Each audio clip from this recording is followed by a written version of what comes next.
Are you good on white balance? Okay, we get started. My name is Jaylani Hussein, Jaylani Hussein. I'm one of the community leaders in the state of Minnesota here for the American Muslim community, particularly here from the state of Minnesota. Today behind me are leaders from this community and members of our community. For the past several days, leaders in our Muslim community, imams, and many leaders of our community have been actually meeting, including even Thursday, as well as even Wednesday. We have also met with leaders from the Muslim community in other states.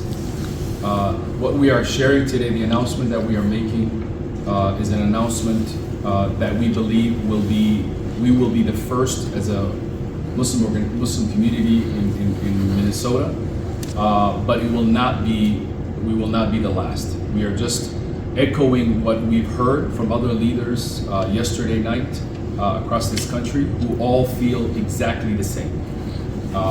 What is happening in Gaza right now is completely unbelievable. Completely unbelievable.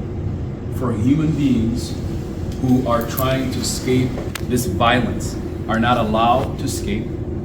They're not allowed to have food and water. They're not allowed electricity. And we have now seen the death tolls increase daily.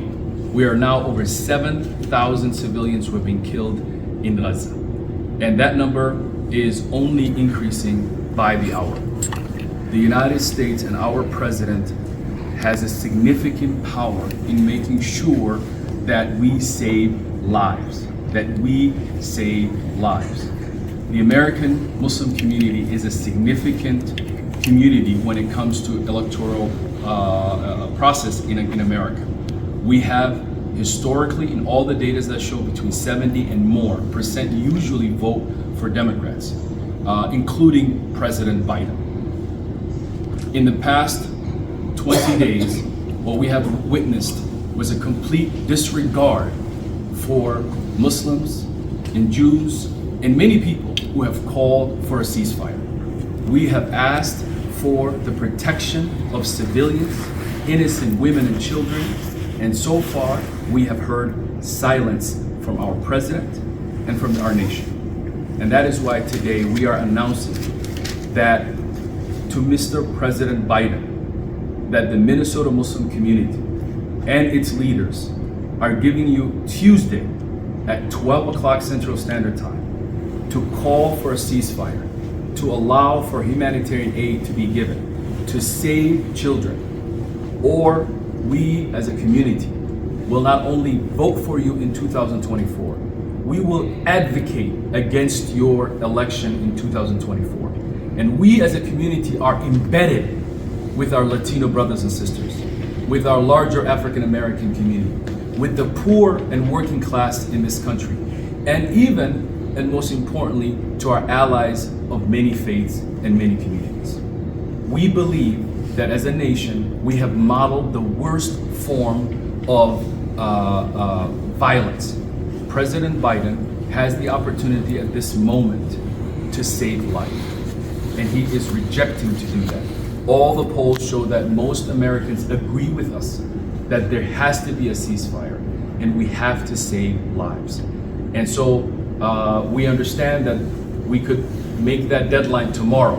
We could make it the next hour, but we are giving a chance to be, as a community, as Muslims across this country, to be united on this and to actually begin the process of holding this president accountable.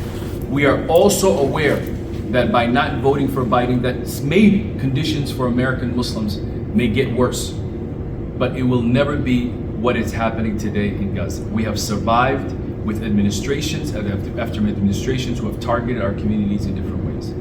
We have power, and we are going to use that power on the election box.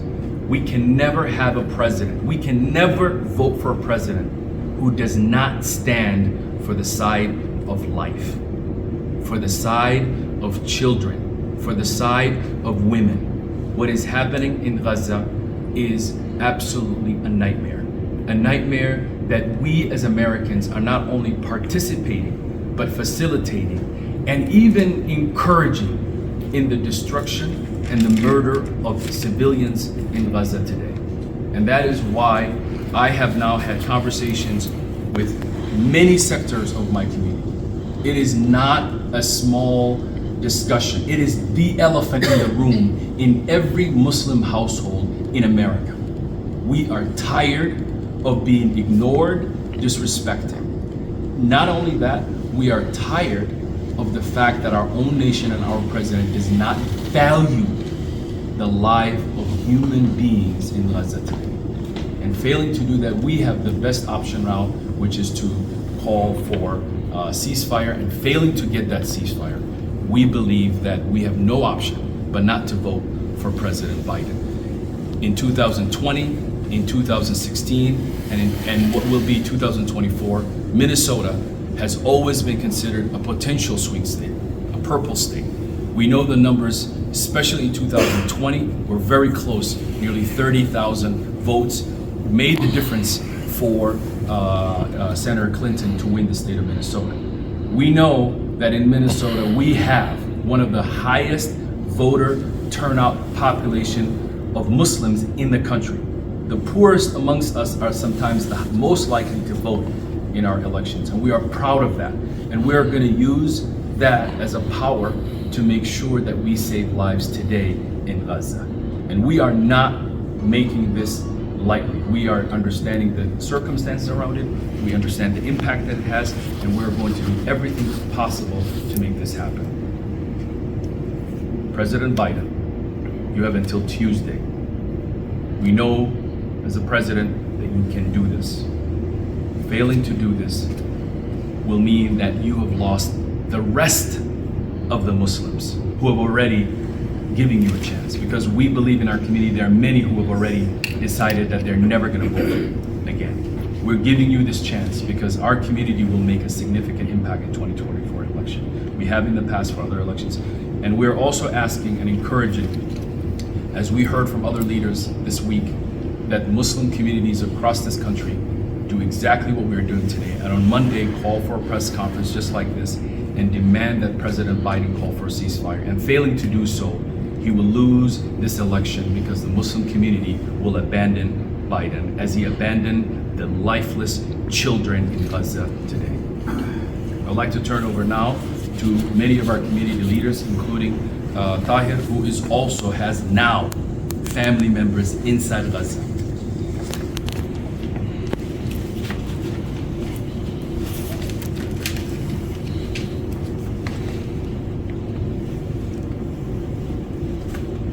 Thank you, Jilani. My name is Tahir Herzallah, Taherzerzallah.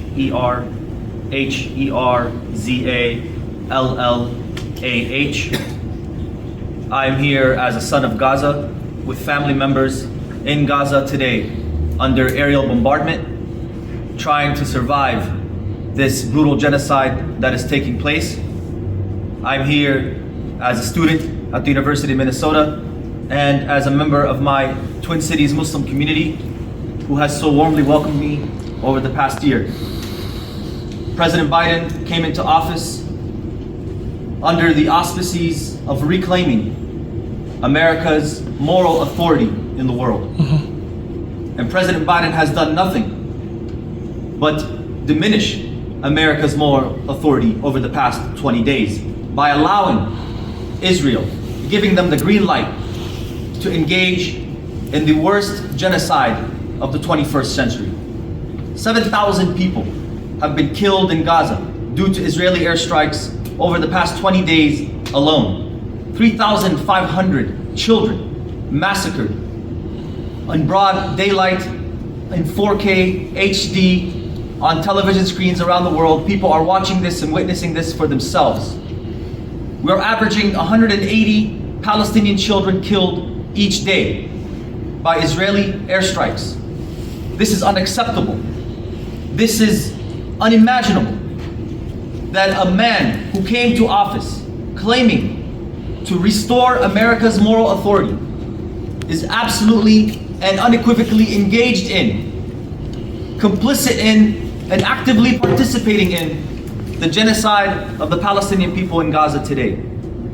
We stand here firmly to claim and to announce voicefully, ceasefire now. My family is urging the world to just stop the bombing of Gaza, to stop the dropping of bombs on our homes, on our schools, on our mosques, on our hospitals.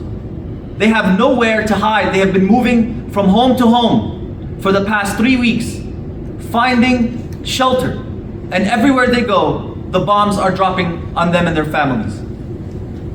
We have to demand clearly and unequivocally, ceasefire now. We have been speaking with elected officials across the country, making phone calls, sending emails, meetings, demanding one simple thing, ceasefire now. And the Biden administration has not responded to these calls whatsoever, has ignored the calls of the community, has ignored phone calls, has ignored the messages of members of our own Minnesota community and communities across the country who have lost more than 10, 15, 30 members of their family in this brutal genocide against the people of Gaza.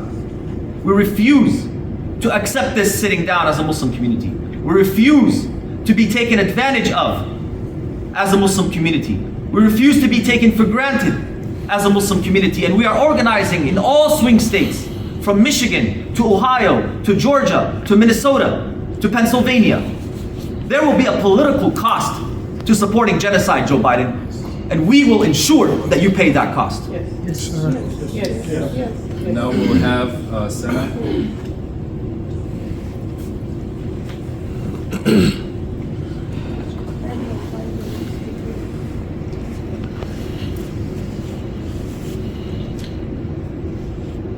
Hello, my name is Sanat Wazwaz, spelled S-A-N-A-W-A-Z-W-A-Z.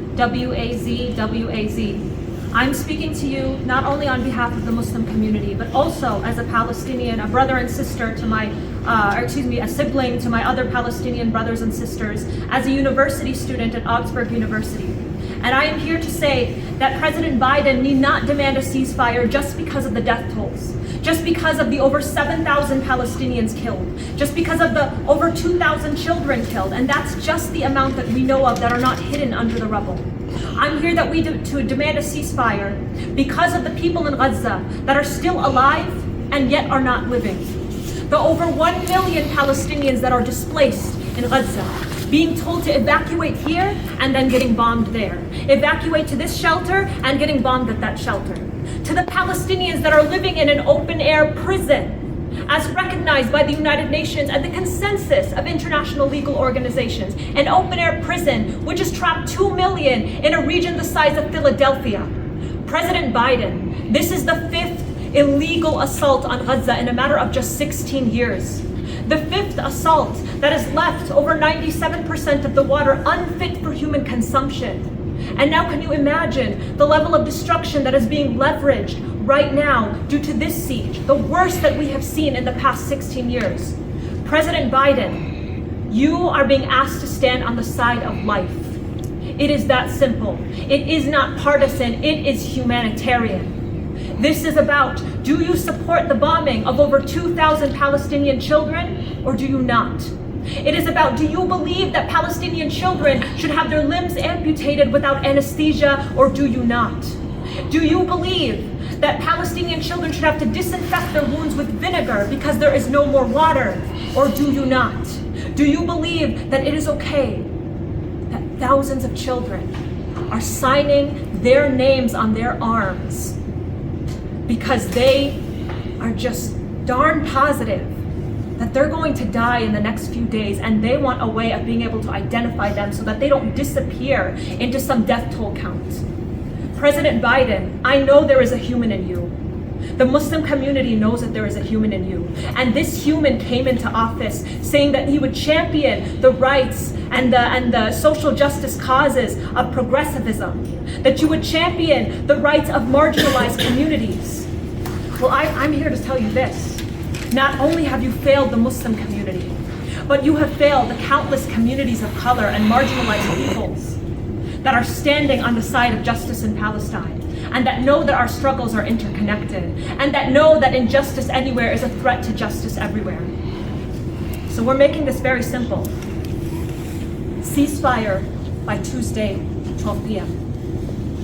We can make it shorter than that, but we're giving you time. Ceasefire. It should be ceasefire now. Yeah.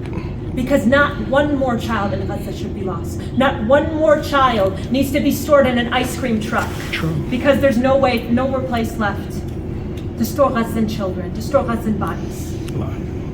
Do you support a starvation and blackout of an entire population, or do you not? Make the choice.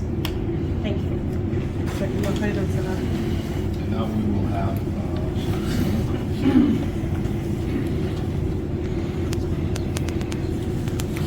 Hello everyone, my name is Osama Rashid, spelled O-S-A-M-A-R-A-S-H-I-D. I am an imam. Oh.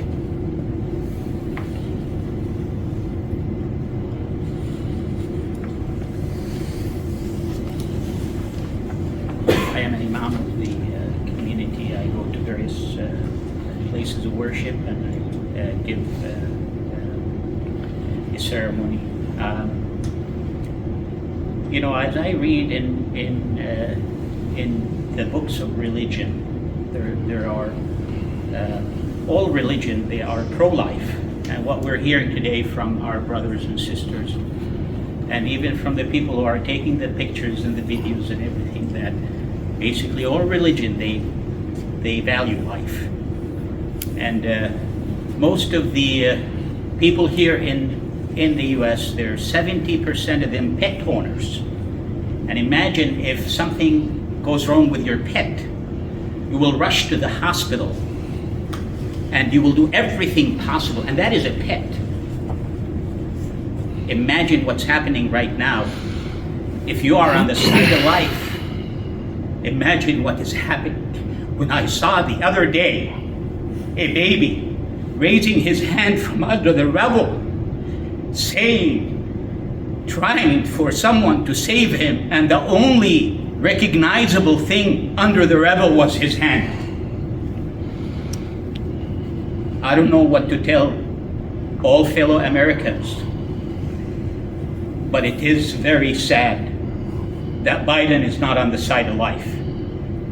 And I know votes are very critical and very important, and I know in Pennsylvania and back in 2020, he won by a thin margin. So don't underestimate a 30,000, a 50,000. And we're talking only about Minnesota.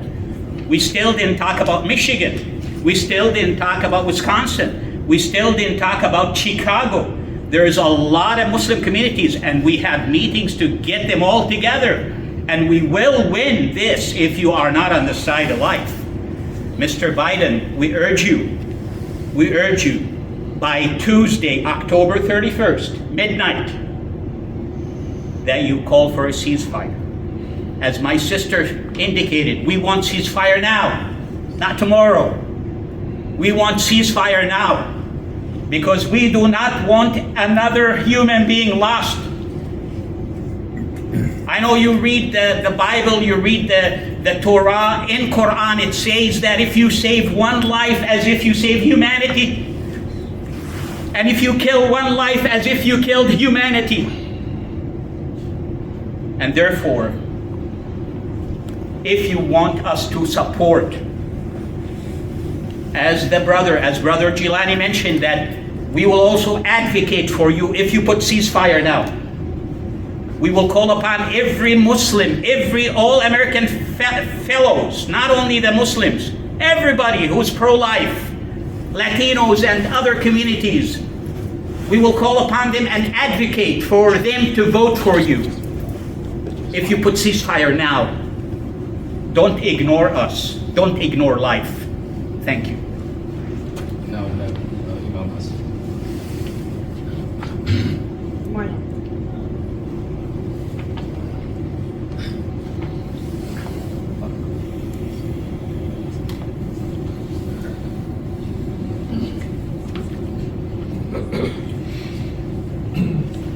Hello everyone, I'm Imam Hassan Jama, H-A-S-S-A-N,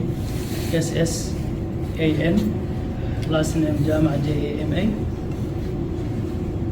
It's very hard to describe what we are feeling and how we are internally devastated what we have seen in the media last 3 weeks.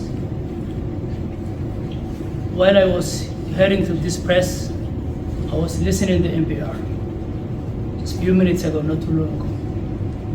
Israeli government, they black out the telecommunication of Gaza right now as we speak, completely.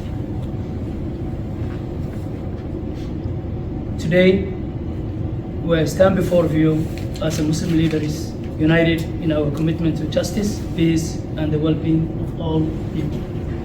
We have come together to address a grave and urgent issue: the ongoing war crimes, siege of Gaza, blockade, and the genocide happening right now in Gaza, and those names, those definitions by the United Nations. Our hearts are heavy as we witness the suffering of innocent civilians, including the children and women, as the loss of life and the destruction of homes and the suffering of countless families, are issues that deeply trouble us. We believe it's our moral obligation to raise our voices and call for immediate action, which is the ceasefire. We are here to emphasize the importance of the 2024 election and how it can be a significant leverage point to call for a ceasefire. President Biden, we are giving you a clear and reasonable deadline to respond to our call. We urge you to take decisive action before Tuesday, October 31st, midnight, to call for an immediate ceasefire in Gaza. Our message is clear. Our vote is not free. Our vote is not free. Every action has a price. The Minnesota Muslim community, estimated 30 to 50,000 strong voters, are deeply concerned about the ongoing crisis in Gaza and Palestine. We stand united, ready to use our collective voting power to support leaders prioritizing justice and peace. Furthermore, we believe it's essential for the United States to reevaluate its long-standing policy of providing financial, military, and political support to Israel. Our nation's approval should not be given blindly. However, it's content upon respecting human rights and international law and achieving a peaceful peace in the region.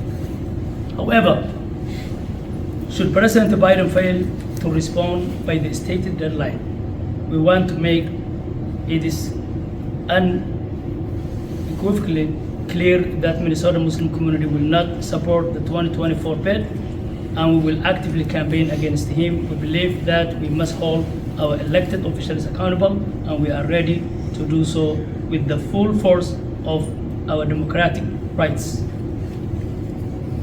I believe it was 2 days ago, I look at it, the judicial teaching, and when it's talking about the caring the people and the life of innocent, including your neighbor. And if you look the Bible, you can find love your neighbor. And the Prophet Muhammad, peace be upon him, said, none of you are a true believer until you take care your neighbors. Until you take care of your neighbors. You are not true believer. Neighbors, regardless of their background or their religion. In conclusion, we stand united in our call for immediate action to end the suffering in Gaza, as well as an evaluation of the U.S. policy towards the Israeli-Palestinian conflict. We hope that together we can contribute to a world where the principles of justice and human rights guided our action. Again and finally, our vote is not free. Yes. If you pass that deadline, you will see the result. What we are looking for? Ceasefire. Ceasefire now. What we are looking for? Ceasefire Now. What we are looking for? Ceasefire What we now. are asking? Ceasefire What we now. are asking? Ceasefire now. Right now. Now. And my last speaker, Professor Hassan.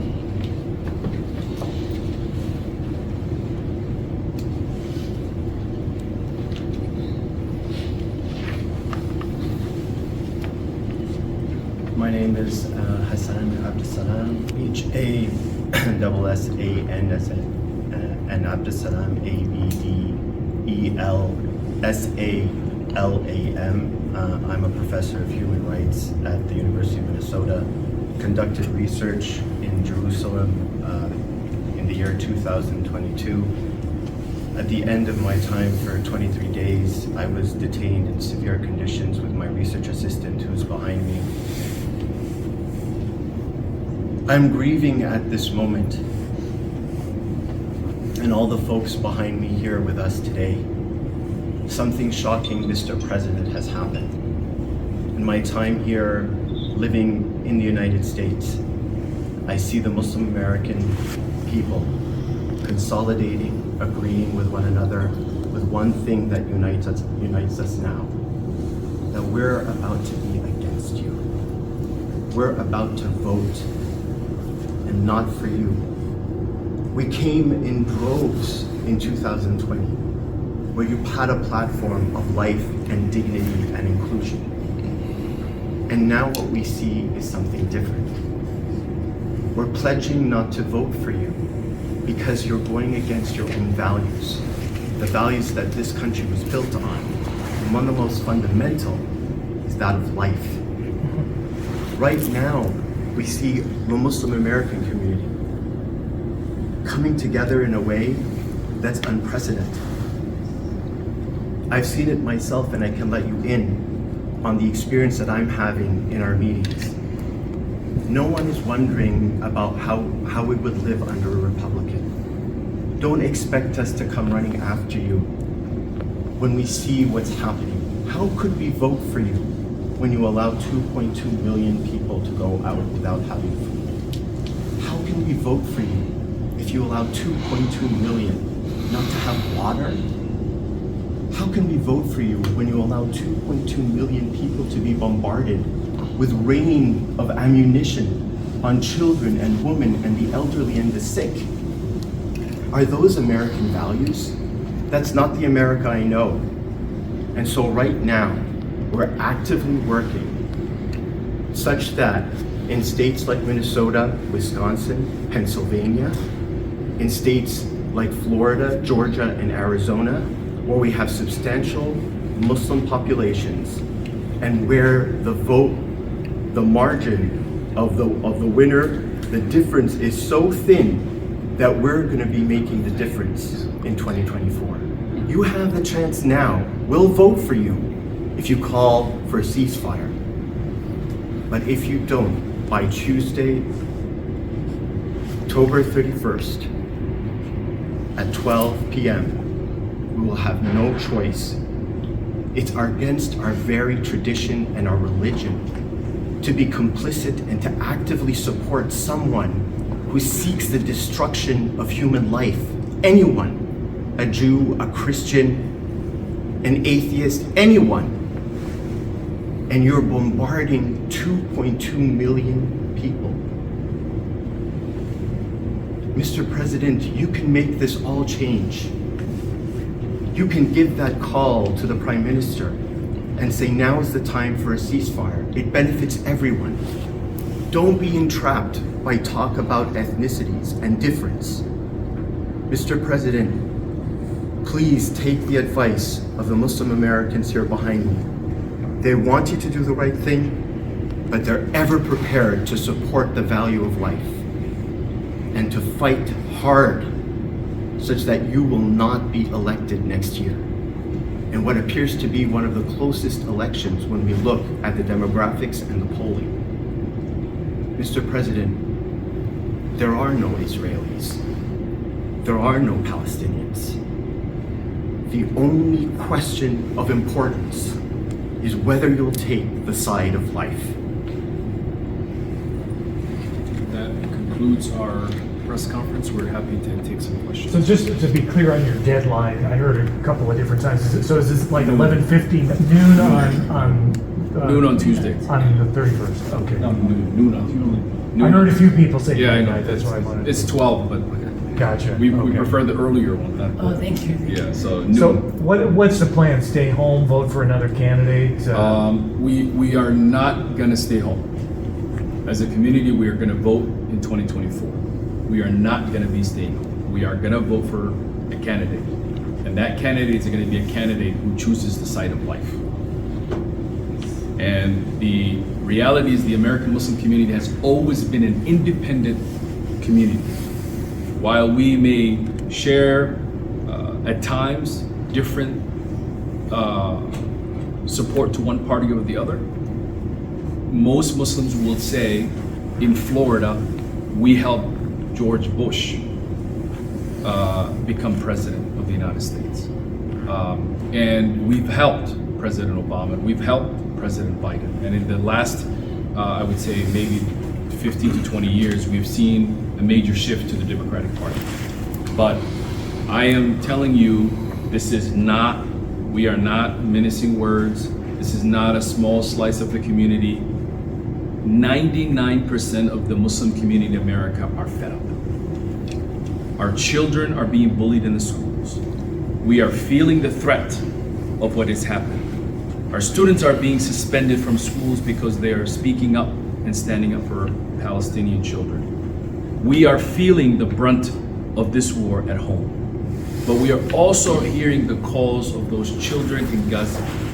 And we as American Muslims understand that we have a significant duty and a responsibility to make sure that America becomes a nation that values life of all children, whether they are Ukrainian children in Ukraine or Palestinian children in Gaza. If you cannot move for Ukrainian children, and you only move if you don't move for Palestinian children, but you're only moving for Ukrainian children, then you've never been on the side of life. You should be on the side of life for all children. We believe a ceasefire benefits every single person. And here's the caveat. You have already lost a large segment of our community. There are some that are still hopeful, President Biden, that you would heed to this calls.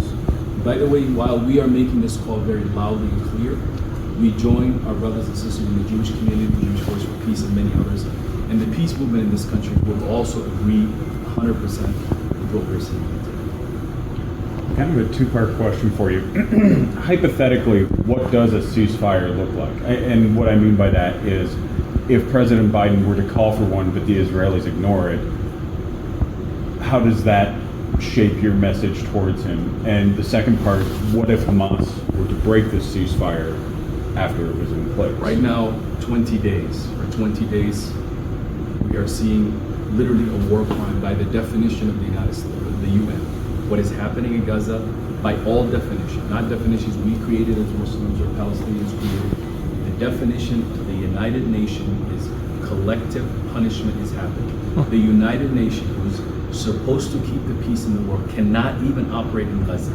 Their own people are being killed. So what we're talking about is a mass murder, genocide that is happening, that the United States is not necessarily egging on the side of peace.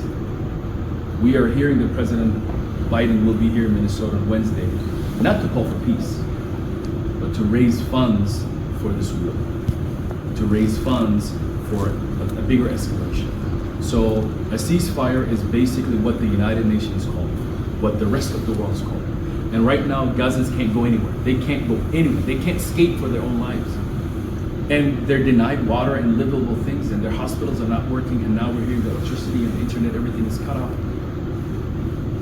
And this is the last message for those people who maybe don't care about a ceasefire, maybe they don't value Palestinian lives. There may be a war in the Middle East, and our own friends and family members will have to send their children to the Middle East.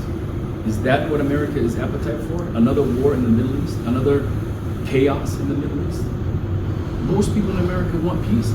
We don't want the United States to be used as an enforcer of violence and murder and genocide. This president is unhinged. He is carelessly walking our nation and our community into a dark moment that we may never be able to recover in the short term. And that's why we're asking for the most basic. We're not asking for a two-state solution. We're not asking for any of these other things that we can talk about. We just want to save lives. Children are dying. in the rubble, and our nation is afraid to call for a ceasefire. That's not a nation we want to be proud of, or a nation we want to be part of.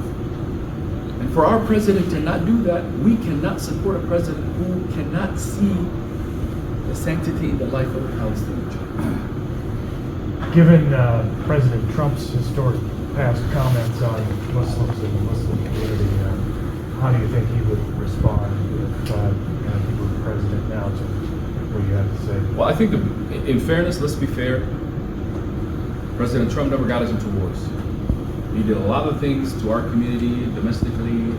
He's done a lot of other things. He's also put the situation in Palestine into even a difficult situation. We're not seeing him as being a better option right now. But if he changes his mind and decided that there's a different way forward than what President Biden is proposing, then he's definitely an alternative. But the Muslim community not voting for President Biden does not mean an automatic vote for President Trump. We have many people who are running, and if worst case scenario, none of those suffice, we'll still be voting for a writing candidate, whoever we choose to write it. I think the American Muslim community, for a long time, has been taken for granted. This crisis has united us like never before. And for the first time, we also saw the ugly nature of how American Muslims are demonized, how Palestinian children are demonized. If a Palestinian child is demonized, we are demonized. And we're seeing the effects of that every single day here. So, Do you worry about hypothetically, if President Trump were to take office, because the margins are so thin, do you worry about the fact that he has a very isolationist view of America in terms of our foreign policy, and that really our voice would be diminished in a sense? we understand the consequences of not voting for a candidate that we may say the lesser of two evils.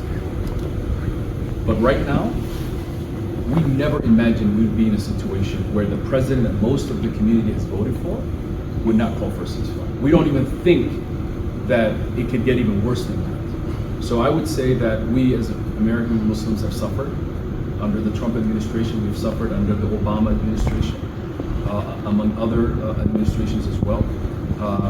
We are used to it. We will survive. But one thing that will come out of it is the American Muslim vote will never be taken for granted.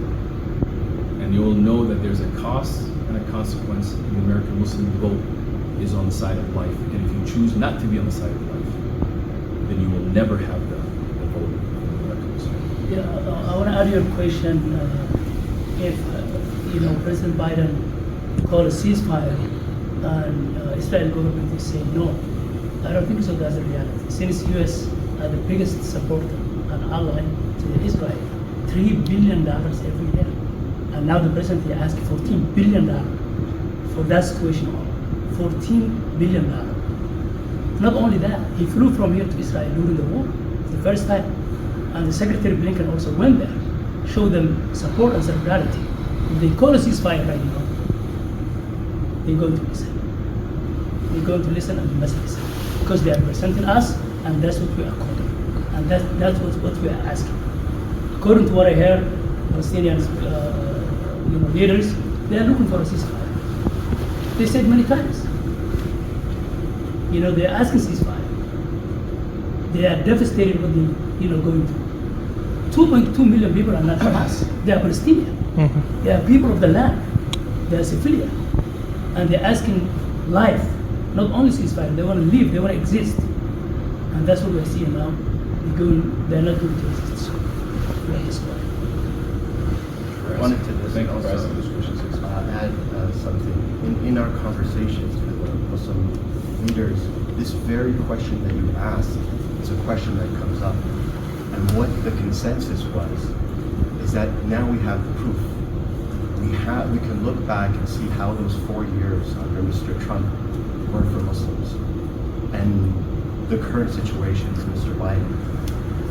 When we look back, we see a travel ban, we see Islamophobic rhetoric from Mr. Trump, we see someone who isn't cooperative with the Muslim American community. But then all of us were like, 4 years of still being able to get our medication, of living, of working, and a single day in Gaza we can't compare the two. That one day living in Gaza is worse than the entire 4-year period in this country. We have an obligation as Muslims to follow our religion, our faith, to support life. And we can never withstand the capacity of turning to someone who allows the type of images we see on the screen. One day in Gaza is enough of a reason to have someone else other than the current president be the future president of the United States.